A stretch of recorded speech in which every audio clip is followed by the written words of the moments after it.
Right, Sunday morning, and thought we'd have a bit of a break of the change, do something a little bit different. So I've come down to the patio in the middle of nowhere to see if I can do it justice with some topsoiling and try to blend it all in. So you see the patio's taking shape. The first bit's in. Then just going to do another square here. What it looks like where we are in the middle of nowhere. My new house is going to be just up the top here, so this will look down onto this. So I'm going to have a go and try and blend some of the levels in now with the patio, because the field itself slopes away that way, and it slopes down to the pond that way. So we're going to have a go, and so we can make it look a bit more in keeping or natural or whatever, I don't know. But anyway, we're going to do some digging with the Takeuchi.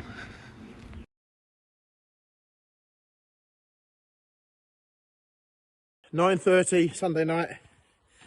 Gonna call it a day, and it's so good to get to the end of the week, isn't it? It's so good to get to the end of the week. I must be mad. I really must be mad. But trying to get some stuff done on the farm. The silly season's approaching, so we're trying to get ahead.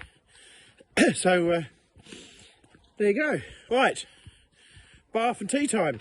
So roll on tomorrow. So our local pallet network courier has packed up trading. I think they've after 80 years they've just ceased trading, which doesn't help us a great deal, because now we've got things we want to send out on the pallet network which we haven't got anymore. So rather than let a customer down, Michael just loaded this that was all set to go on a pallet network onto my trailer. Tomorrow I'm off to Launceston in Devon to drop that off. So we're not going to let anybody down. I'm going to get there and get it there. So I think it'll be an early start. Paul, in the meantime, is now on silage grain trailer mode. Busy stripping silage sides and bolting trailers back together, put the sheets on. Which is a lovely job, isn't it, Paul? You like doing that, don't you? You're looking at, that's not the right bit for that trailer, is it? Right, Monday evening, and apparently the workshop needs some wheels. So I've quickly shot blasted and painted 8 wheels. Not the best, I've got a couple of ones and a couple of them. But I made the mistake of using some paint that was already mixed up. On the can said ready to use. Unfortunately it was a little bit thin, so I'm not over proud of these wheels. They're okay, and to be fair, try to put tyres on them. They won't show, but note to self, must try harder. Okay, not the best, but there you go. They're alright, they do the job, and another job off the list, tick. I'm not sure I like some of these main roads in Cornwall. They're a bit,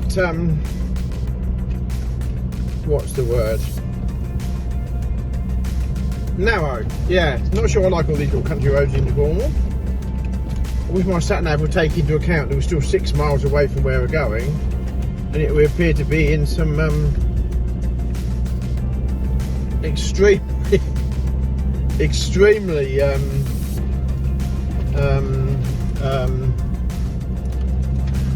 yeah, tight little lanes. Anyway, it's all character building.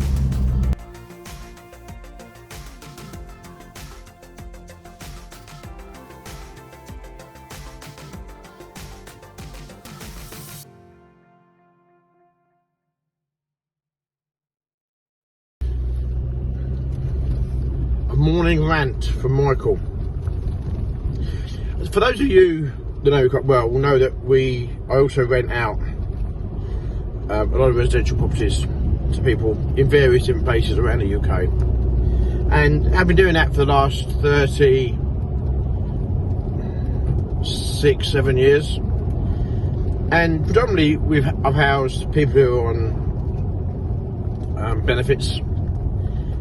We have helped the people that the actual system is there to help. So we've had a lot of vulnerable people who had mentally, I don't know how you call it, people that have mental health issues. We have people that have physical issues. We have ex-military with PTSD, whatever. And we helped these people and it's been very satisfying, to be fair, to help the people that have these issues and need help.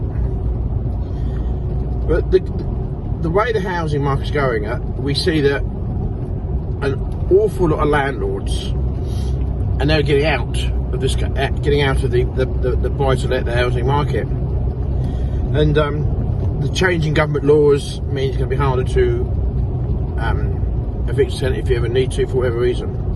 So I'm slowly working my way out of that market, and we are, as houses flats become empty, we are marketing them and selling them. But the bit that I can't get is the fact that we've got 1 or 2 tenants who are, the council are slowly rehousing them.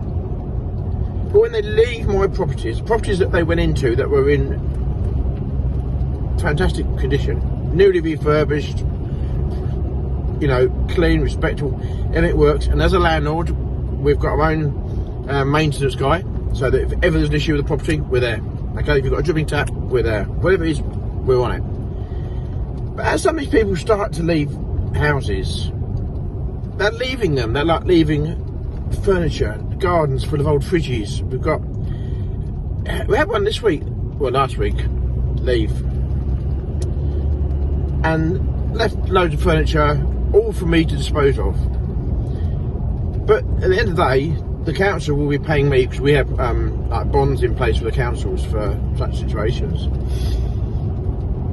But why do people seem to think it's correct, after housing them for maybe 10 or 15 years, they just go and leave the place an absolute tip? Why do they think that is acceptable?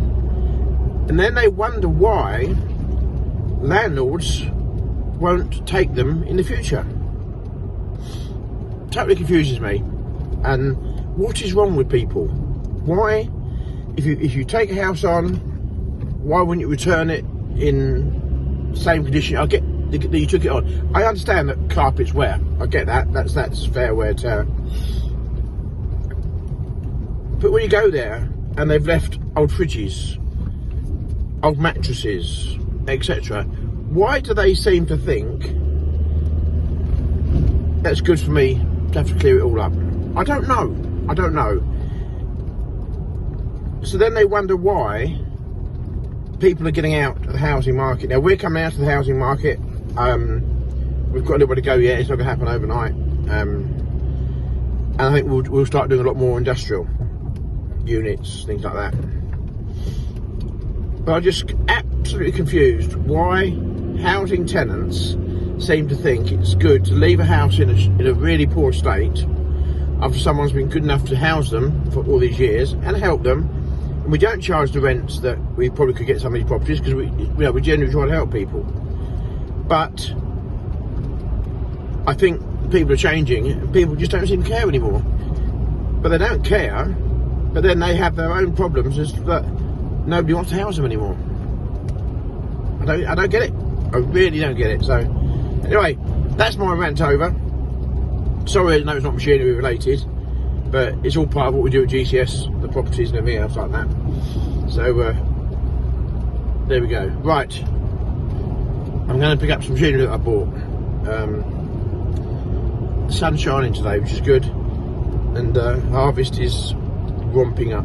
The combines we think will be rolling either later on this week, but we know for a fact we've got customers that will be combining on Monday. So bring it on, let's go. Amazing me, as soon as we mention the word harvest, the weather seems to take a turn for the worse. You know, we've got wind, we've had rain. Anyway, I've just come back and picked up 2 water bowsers there that we bought.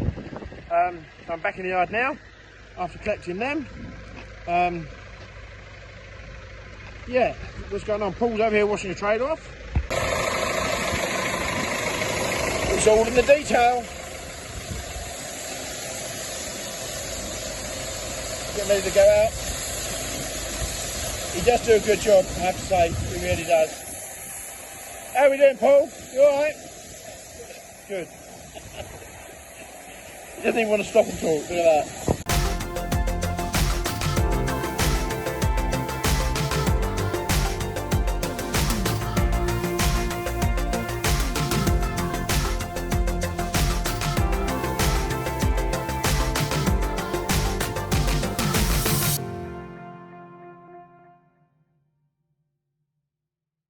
Friday morning, trucking day. Quite a few trucking days coming up. Plus we use quite a few outside hauliers as well. But I'm going to go and deliver these two trailers. So here we have two 18-ton Stewart corn trailers on the lorry. They only just fit. We have got a very small amount of overhang over the back. There really isn't a lot of room there to play with them. All chained down. We chain them so we pull the trailer backwards, as you can see there. And at the front, we chain it so it's pulling forwards, so backwards. So either way, the trailer's in. They shouldn't move. We also put the handbrake on as well. But yeah, it's a good load on the trailer. Be very careful with the height as well, low trees. But down to Bedfordshire we go. So there's the back of the trailer, all chained on. You can see now why, as we spoke in one of the earlier videos, these lashing points here are important. If we hadn't got those lashing points, we would be trying to feed a chain over the chassis rails, etc, etc. So there we go. There's the sticker on the trailer. The trailer was checked over on the 1st of 7th 2024. Grease, tyre pressures, etc. So we hope she's all good to go. We do go through them quite seriously to try and make sure they are exactly how they should be. But so there we go. We're on our way. Right, we're arriving on this very well presented estate in Bedfordshire. No, Hertfordshire. Actually, Hertfordshire, I think we're in. So get these trailers offloaded. Have you noticed? Now we've got to the farm. It's raining. Is that how harvest is going to be this year? I don't know. It wouldn't surprise me in the slightest. But anyway, I'm gonna get these trailers offloaded. Turn around and get back. Number one trailer coming off. Very good man there, loading shovel with an attachment on the front. And there goes number two. Nice and steady, job's a good one. Last year, or silly way, was put handles on our wooden blocks, just a bit of ratchet strap pinned in there. And do you know how much easier it is, just like when you're on site with the lorry, manoeuvring them and putting them under trailer drawbars, etc.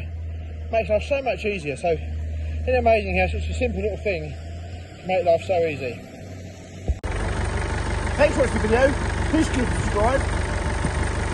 85% today, I'm feeling. How about you? In the comments below. Thanks for watching. See you in the next one.